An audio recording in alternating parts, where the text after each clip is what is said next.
Hello everyone, সবাইকে স্বাগতম আজকের ক্লাসে। আজকের টপিক হচ্ছে মাইক্রোবায়োলজি চ্যাপ্টার 2। মাইক্রোবায়োলজি চ্যাপ্টার 2 এর নাম হচ্ছে জীবন্ত সত্তা, যেটাকে আমরা বলি লিভিং অর্গানিজম।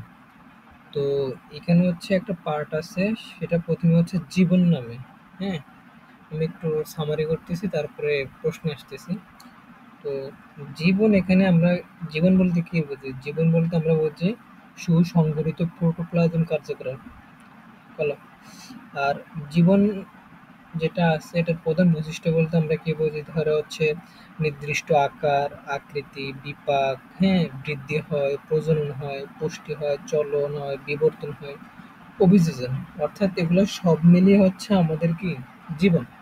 ঠিক আছে, এগুলো হচ্ছে জীবনের বৈশিষ্ট্য। আর আমাদের জীবনটা কি দ্বারা গঠিত? ধরো হচ্ছে কি হবে, কোষ দ্বারা গঠিত হবে, বৃদ্ধি এবং প্রজনন হবে, তারপর বিপাক ক্রিয়া, যেটা একটু আগে বলছিলাম, পরিবেশ সাড়া দেয়, বংশগত বৈশিষ্ট্য বহন করে। ঠিক আছে। আর হচ্ছে এখানে যে প্রশ্নগুলো আমি দিয়েছি, এখানে 3টা প্রশ্ন দিয়েছি। যদি এই অধ্যায় থেকে কোনো প্রশ্ন পরীক্ষা আসে, ফাইনাল পরীক্ষা আমাদের সামনে সবার, তো এই অধ্যায় থেকে যদি কোনো প্রশ্ন আসে, তো এই প্রশ্নগুলোর বাহিরে আসবে না। ঠিক আছে, এই যে এখানে যে আমি 3টা প্রশ্ন দিয়েছি বা 4টা প্রশ্ন, এগুলোর বাহিরে কোনো প্রশ্ন আসবে না। ঠিক আছে, বা এই চ্যাপ্টার বলতে এগুলোই আর কি বোঝায়।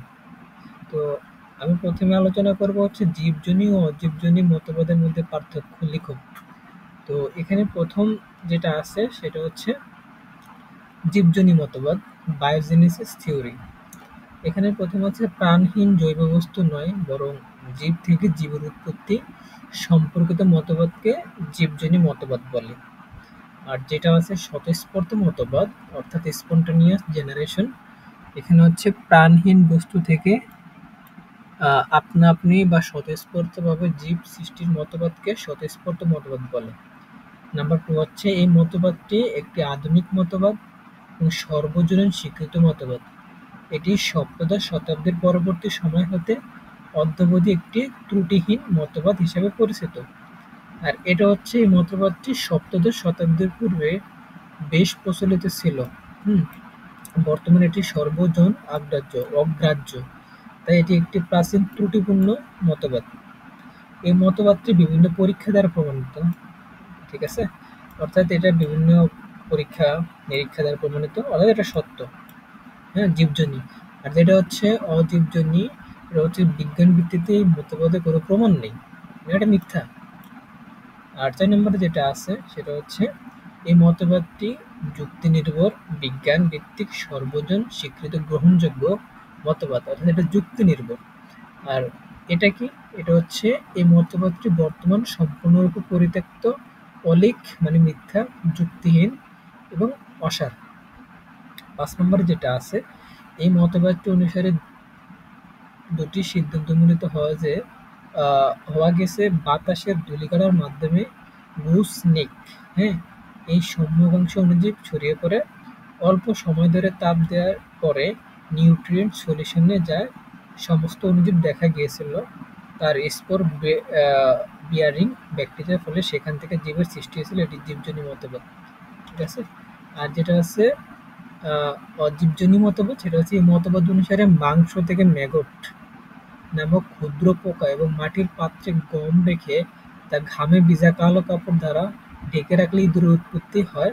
এটি স্বতঃস্ফূর্ত মতবাদ।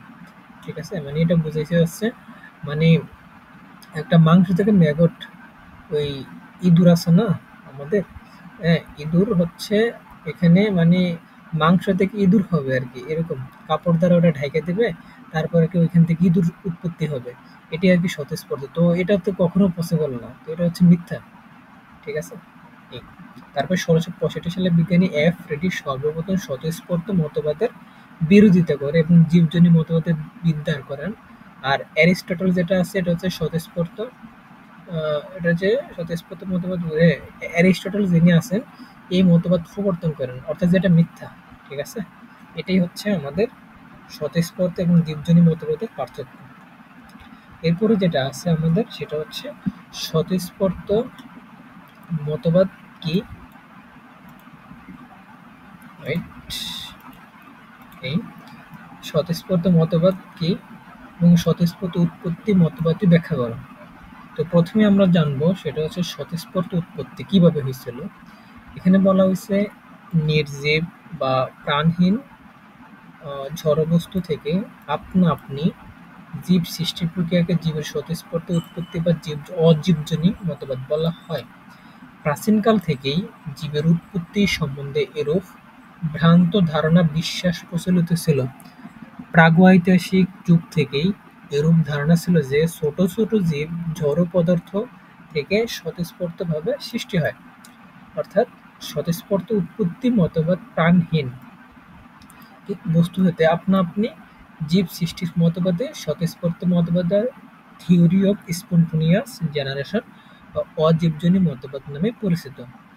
গ্রিক দার্শনিকরা স্বতঃস্ফূর্ত মতবাদে বিশ্বাসী ছিলেন, তারা অর্থাৎ এটা মিথ্যা ছিল। ঠিক আছে? জীববিজ্ঞানের জনক হিসেবে স্বীকৃত গ্রিক মনীষী অ্যারিস্টটল মতবাদ বিশ্বাসী ছিলেন।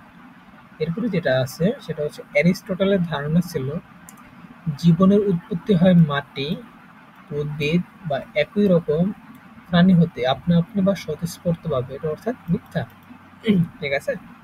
সে যে মতবাদটা দিছে, তিনি বিশ্বাস করতেন যে প্রকৃতিতে একটি সক্রিয় মূল বা অ্যাক্টিভ প্রিন্সিপাল বিদ্যমান। এই সক্রিয় মলমূত্র উপযুক্ত পরিবেশ জড়বস্তু থেকে জীবনের সৃষ্টি করতে সক্ষম।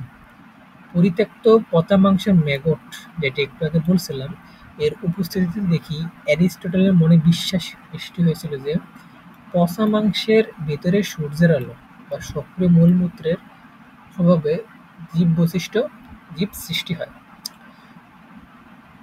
সপ্তদশ শতাব্দীর বেলজিয়ামের বিজ্ঞানী ভ্যান হেলমেট স্বতঃস্ফূর্ত মতবাদে বিশ্বাসী ছিলেন। তিনি পরীক্ষা করেন, দেখান যে মাটির পাত্রে গম রেখে তা ঘামে ভেজা কালো কাপড় দিয়ে ঢেকে রাখলে সেখান থেকে আপনা আপনি ইঁদুরের উৎপত্তি হয়। এটাও মিথ্যা। ইংল্যান্ডের বিজ্ঞানী জন নিডহাম এই মতবাদে বিশ্বাসী ছিলেন। হ্যাঁ, তিনি একটি পাত্রে মাংসের নির্যাস নিয়ে এমন তাপ দিলেন যাতে জীবন্ত কোনো জীব মরে যায়। এরপর পাত্রটি বায়ুরোধী করে রেখে দেন। এরপর কিছুদিন পর দেখা যায় সেখান থেকে অসংখ্য অ্যানিমেল কিউলি জন্ম নিয়েছে।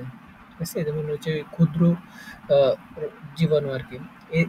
এই থেকে তিনি ধারণা পৌঁছালেন যে এই অণুজীবগুলোর জন্ম স্বতঃস্ফূর্তভাবেই হয়েছে। পুশে নামক বিজ্ঞানী নিডহামের প্রস্তাবকে জোরালোভাবে সমর্থন করেন।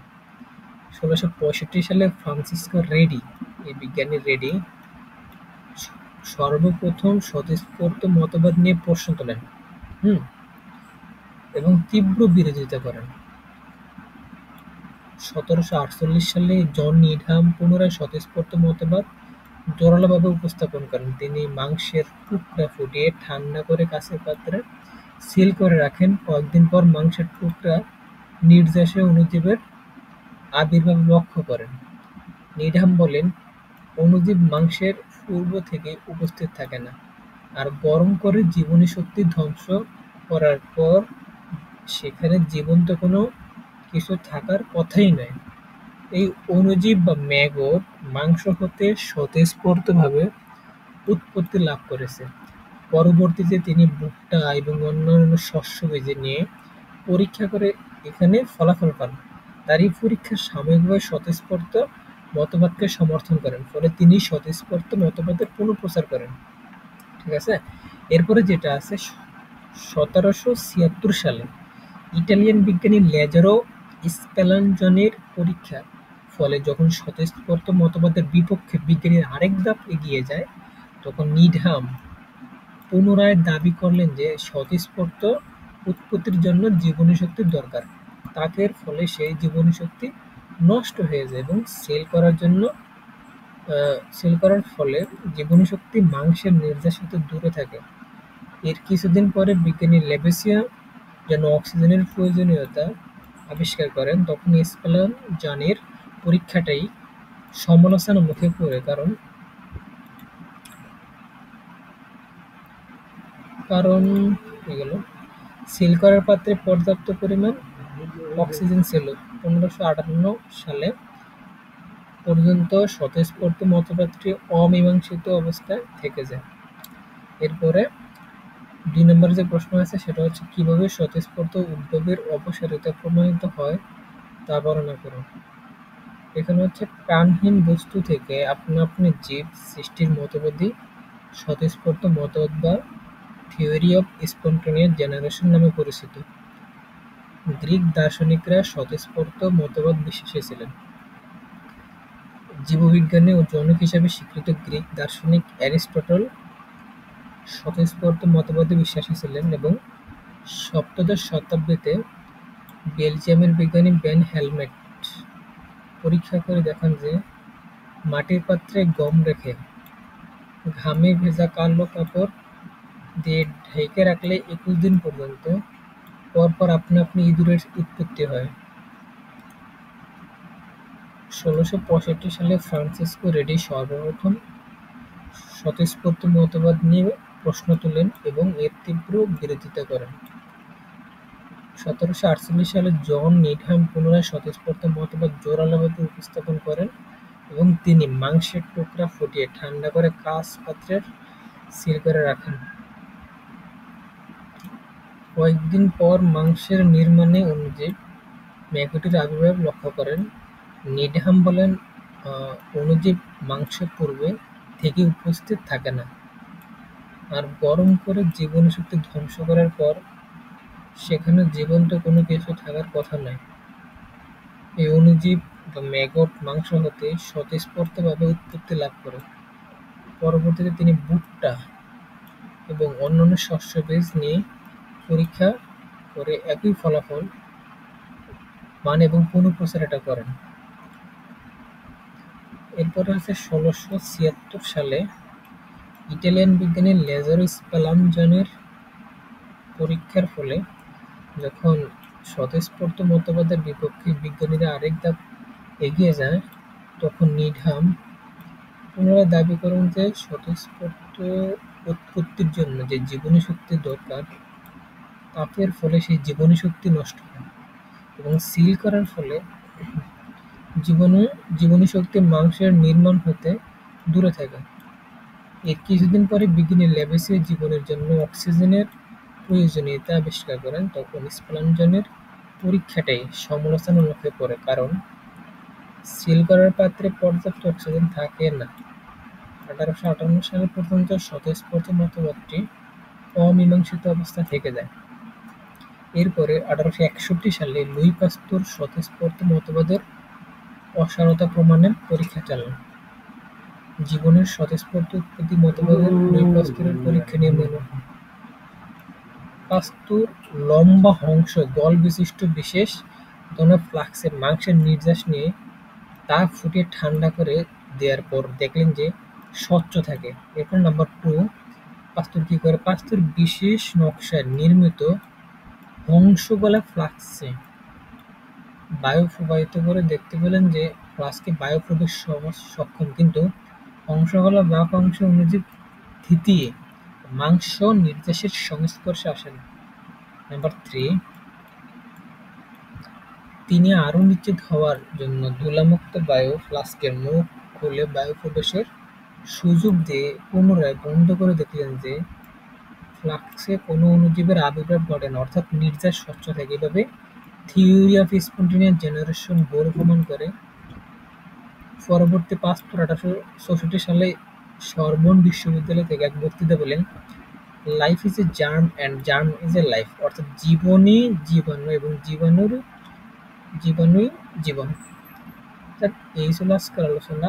যে প্রশ্নগুলো বলছিলাম শুরু থেকে শেষ পর্যন্ত, এখানে বোঝানোর কিছুই নেই। পরবর্তীতে চ্যাপ্টারগুলো আসবে, ওইগুলো খুব ভালো ভালো কন্টেন্ট তৈরি করছি, ওইগুলো হচ্ছে পরবর্তীতে বুঝিয়ে দেবো ইনশাআল্লাহ। তো সবাই আমার সাথে থাকার জন্য ধন্যবাদ। পরবর্তী ভিডিওতে সবাইকে স্বাগতম। ধন্যবাদ।